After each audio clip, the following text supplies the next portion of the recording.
સુરેન્દ્રનગર શહેરમાં ચાલતી વિકાસલક્ષી વિવિધ કામગીરીની આકસ્મિક મુલાકાત લેવા નાયબ મુખ્ય દંડક જગદીશભાઈ મકવાણા દોડી આવ્યા. ત્યારે દુધરેજ ખાતે નર્મદા કેનાલ ઉપર બની રહેલા પુલની મુલાકાત નાયબ મુખ્ય દંડક જગદીશ મકવાણાએ લીધી હતી. ત્યારે 15 ડિસેમ્બરથી પુલ ખુલ્લો મૂકવાની હૈયાધારણા શહેરીજનોને આપવામાં આવી છે. ત્યારે અંડરગ્રાઉન્ડ વાયરિંગ નાખવાની કામગીરી હાલ તો ચાલી રહી છે, તેમજ તેની સમીક્ષા પણ કરવામાં આવી હતી. ત્યારે 45 દિવસમાં કામ પૂરું કરવા અધિકારીઓની સૂચના પણ અપાઈ હતી. ત્યારે જો વાત કરીએ તો સુરેન્દ્રનગર શહેરી વિસ્તારોમાં ચાલતી કામગીરીનું નિરીક્ષણ કરવા માટે નાયબ મુખ્ય દંડક જગદીશભાઈ મકવાણા દોડી આવ્યા હતા.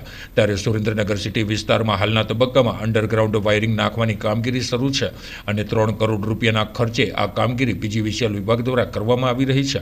ત્યારે શહેરમાં ખુલ્લા વાયરિંગને અંડરગ્રાઉન્ડ કરવા માટે પ્રથમ તબક્કામાં 2 ફીડરો લેવામાં આવ્યા છે, જેમાં સૌપ્રથમ સરકારી કચેરીઓમાં વીજળી પૂરી પાડતું ફીડર કરવામાં આવ્યું છે અને તેમાં અંડરગ્રાઉન્ડ વાયરિંગ કરવાની કામગીરી હાથ ધરવામાં આવી છે. ત્યારે શહેરના મુખ્ય માર્ગો ઉપર જે ટીસી લગાવવામાં આવ્યા છે તેને દૂર કરીને નાના ટીસીઓ હટાવીને અને ત્યારબાદ વધુ વોલ્ટેજના મોટા ટીસી મૂકવામાં આવશે અને આ કામગીરીનો પ્રારંભ પણ કરવામાં આવ્યો છે. ત્યારે આ કામગીરીની સમીક્ષા માટે નાયબ મુખ્ય દંડક જગદીશભાઈ મકવાણા દોડી આવ્યા હતા અને આ સમગ્ર કામગીરીનું 45 દિવસમાં પૂરું કરવા માટે પીજીવીસીએલ વિભાગના અધિકારીઓને સૂચના આપવામાં આવી હતી અને થઈ રહેલી કામગીરીનું નિરીક્ષણ પણ કરવામાં આવ્યું હતું અને જરૂરી સૂચનાઓ પણ આપવામાં આવી હતી. ત્યારે બીજી તરફ છેલ્લા 4 મહિનાથી દુધરેજ નજીક નર્મદા કેનાલના પુલનું કામ ચાલી રહ્યું છે. ત્યારે એન્જિનિયરો અને અધિકારીઓ સાથે પણ ખાસ બેઠક યોજીને તાત્કાલિક પુલનું કામ પૂર્ણ કરી 15 ડિસેમ્બરથી આ પુલને લોકોની સુવિધા માટે ખુલ્લો મૂકવાની હૈયાધારણા પણ નાયબ મુખ્ય દંડક જગદીશભાઈ મકવાણાએ આપી છે. ત્યારે હાલની કામગીરી અંતિમ તબક્કામાં ચાલી રહી હોય ત્યારે શહેરીજનો દ્વારા 4 મહિના સુધી જે મુશ્કેલીઓ વેઠવામાં આવી છે ત્યારે શહેરીજનો દ્વારા નાયબ મુખ્ય દંડકનો આભાર વ્યક્ત કરવામાં આવ્યો હતો.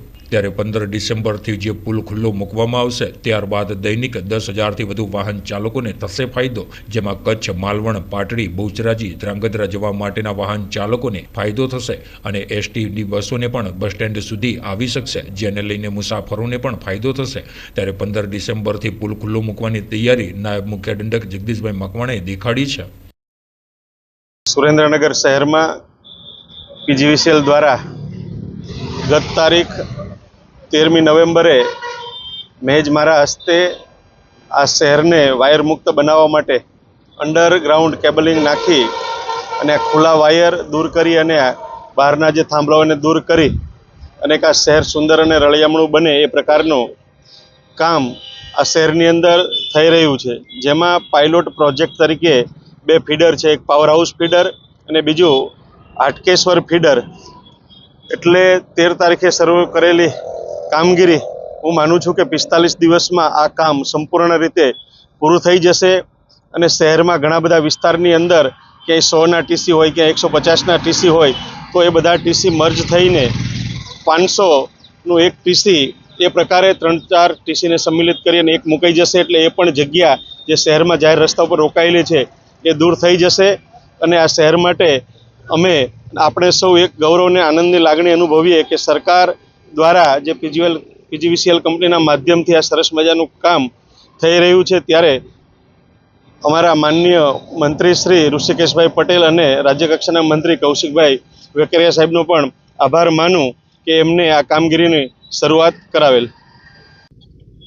સુરેન્દ્રનગર શહેરને જોડતો જે સૌરાષ્ટ્ર નર્મદા જે મેઇન બ્રાન્ચ કેનાલ છે એના ઉપરનો આ બ્રિજ જે જર્જરિત થઈ ગયેલો એના કારણે નર્મદા વિભાગ દ્વારા આ બ્રિજને બંધ કરવામાં આવેલ. જે અંદાજે 5 મહિના પહેલાં આ બંધ કરેલ બ્રિજ જેને 105 દિવસ પહેલાં 24મી ઓગસ્ટ 2025ના રોજ મેં પોતે જ અમારી ટીમ સાથે આ બ્રિજના કામનું ખાતમુહૂર્ત કરેલું. આજે જ્યારે અહીંયા બ્રિજની મુલાકાતે તો અનેક વખત આવ્યો છું, પણ જ્યારે આજે લાસ્ટમાં આવવાનું થયું છે ત્યારે આ બ્રિજને 105 દિવસથી જેનું કામ શરૂ છે, વચ્ચે ચોમાસાની ઋતુના કારણે વરસાદ પણ ખૂબ લંબાયો, એના કારણે પણ વચ્ચે કદાચ 1 મહિના જેટલું કામ બંધ રહ્યું હતું અને હવે આ પુલનું કામ એ પૂર્ણતાના આરે છે. એટલે આગામી 15 ડિસેમ્બરે સવારે આ બ્રિજ ઉપરથી વાહનો પસાર થઈ શકે, લોકોની અવરજવર થઈ શકે માટે અમે એનું લોકાર્પણ કરવાના છીએ. શહેરની જનતાએ પણ આ બ્રિજને બનતો ત્યારે ખૂબ જ સારો એવો સહકાર આપ્યો છે. માનનીય મુખ્યમંત્રી શ્રી ભૂપેન્દ્રભાઈ પટેલ સાહેબના માર્ગદર્શન નીચે નર્મદા વિભાગના અધિકારીઓ અને અમે સૌ પદાધિકારીઓ સાથે મળી અને આ બ્રિજ જલ્દીથી પૂરો થાય એવા તમામ પ્રકારના પ્રયત્નો કર્યા છે અને આ બ્રિજનું કામ પણ ખૂબ સારું થયું છે.